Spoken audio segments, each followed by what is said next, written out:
I think the reality is, at the moment, we don't often hear Christians talking about the Trinity in their evangelism.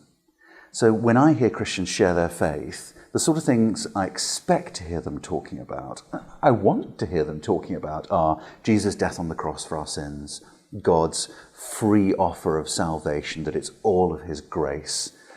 But what I don't expect them to hear, and I wish I did hear this, was them being clear on which God we're talking about. And I think culturally that's been easy for us, in that we've been used to people having, across a Western culture, a memory of some Christian-like God. And so when I say the word God, I'm assuming everyone's got something like a Christian idea of God in their minds. That really has gone. It was never actually quite true, and it's completely gone now. So we need to be clear on who our God is in the face of a pluralist culture. There are two particular ways in which we must be clear on the Trinity in our evangelism.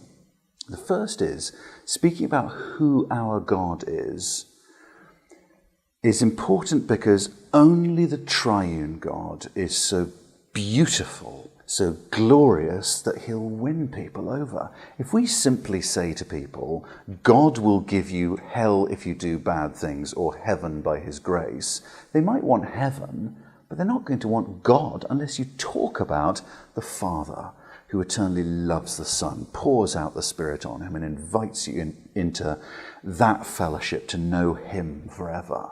A God who's utterly glorious in who he is. We need to talk about who God is if people would be drawn to love him. The other way in which we must talk about the Trinity in our evangelism is how the Trinity affects salvation.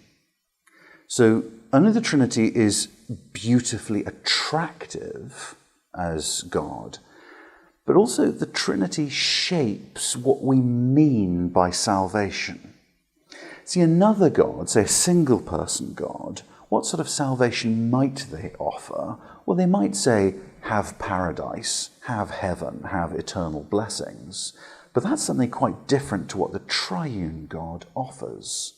So the triune God, the Father who loves his Son, what he offers is for us to be children of God. You look at this in Paul's writings, Romans 8, Galatians 4, places like that. We're seeing what this God offers is adoption. But if God were not a father eternally loving his Son, he's not the sort of God who knows what adoption is, who knows what sonship is, who knows what fellowship is. Unless you've got a God who is triune, who's eternally enjoyed fellowship, you've not got a God who would offer us adoption. And so who God is entirely shapes the very gospel we'll share.